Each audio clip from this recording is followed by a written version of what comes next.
મિત્રો આજે વાત કરીશું કે કંપનીમાં ઉંચકવાવાળા વિશે આપણે વાત કરીશું. કંપનીમાં મારા બેટાઓ એટલા બધા ઉંચકે છે ને, તો કંપનીઓમાં બિચારાઓને લોકોને નોકરી કરવાનું અઘરું પડી જાય છે. લોકો બિચારા મજબૂરીમાં નોકરી કરતા હોય, કેમ કે આ ઉંચકવાવાળા મારા બેટા એટલા હોશિયાર હોય ને, મારા બેટા દૂધમાં દહીંમાં બેમાં આંગળીઓ રાખતા હોય, બરાબર. દૂધમાં દહીંમાં બેમાં આંગળીઓ રાખતા હોય મારા બેટાઓ. અને બીજું કે આ ઉંચકવાળાના લીધે અમુક બિચારાઓ શું છે કે મજબૂરીમાં નોકરી કરતા હોય. શું છે કે કોઈને લોન હોય, હપ્તા હોય, મકાન ભાડા આલવાના હોય, કોઈને મતલબ કે મકાનના હપ્તા ભરવાના હોય, 4 વ્હીલર બાઇકના હપ્તા ભરવાના, ઘણી બધી એવી પોતાની જરૂરિયાતોના લીધે મજબૂરીમાં નોકરી કરવી પડતી હોય છે. છોડવાની તો ઈચ્છા બહુ હોય, નોકરી કરવી પડતી હોય છે.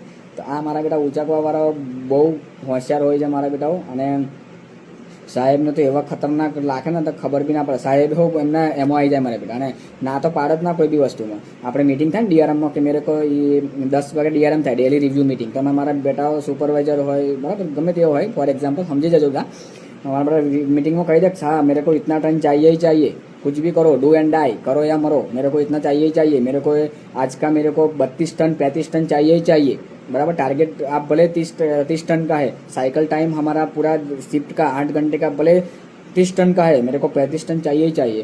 तो પેલો ઉંચકવાવાળો મારો બેટો ડાયરેક્ટ એના ઓપરેટરોને કાર્યકરોને કશું નહીં પૂછે, ડાયરેક્ટ હા સર હો જાયગા, હા સર मैं कर दूंगा, कुछ भी करके कर दूंगा सर, बराबर, कर दूंगा.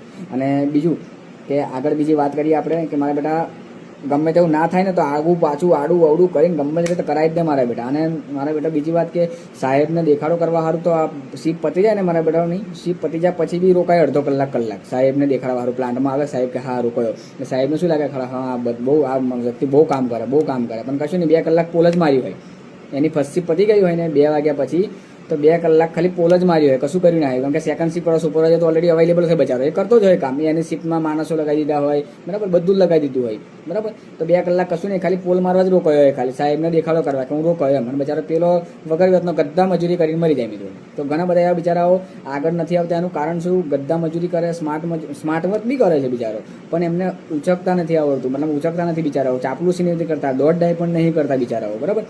પણ જીવનમાં મિત્રો એક વાત કહું, ભલે ગમે તેટલો પગાર હશે, ગમે તેટલું પ્રમોશન થશે, ગમે તેટલું તમે મોટા મેનેજર બની જશો, સાહેબ બની જશો, એમડી બની જશો, ગમે તેવા તમે બની જશો મિત્રો, ગમે તેવા બની જશો, બરાબર, ઉચકીને, પણ લોકોની હાય તમને લાગશે, બરાબર. તમે ભલે 1 લાખ પગાર લઈ લેશો, ઉચકીને 2 લાખ લઈ લેશો, 3 લાખ લઈ લેશો, બરાબર, 50,000 લઈ લેશો, ગમે તેટલો પગાર લઈ લેશો, પણ તમને નિર્દોષ લોકોની હાય લાગશે. અને જે લોકોનું તમારા લીધે ભણેલા હોવા છતાં પણ, એન્જિનિયર હોવા છતાં, આઈટીઆઈ લેવલના હોવા છતાં, ડિગ્રીવાળા હોવા છતાં પણ, મતલબ ગમે તેવી મોટી ભણેલું ક્વોલિફિકેશન સારું હોવા છતાં પણ એમને જો નથી મળ્યું, એમને ન્યાય નથી મળ્યો, તો એમની તમને હાઈ લાગવાની, બરાબર. એટલે કરજો, પણ ધીરે ધીરે ઓછું કરતા રહેજો, બરાબર. અને વિડીયો ખૂબ શેર કરજો, ઉંચકવાવાળાનો તો ખાસ શેર કરી દેજો, બરાબર. અને કયો વિડીયો બનાવવો છે એ પણ કહેજો. ઘણા મિત્રોની બહુ કમેન્ટ હતી કે બાપુ તમે વિડીયો બનાવો, હવે તમારાથી ના રહેવાયું તો બનાવવું પડે. હું તો ખૂંખાર મેલડીમાંનો ભક્ત છું, આવું બધું નહીં બોલતો, પણ શું કરે, મિત્રો બધા માનતા નથી, ફોલોવર મિત્રો પર્સનલી મને કોલ કરીને મને હેરાન કરી દો, બાપુ વિડીયો બનાવો,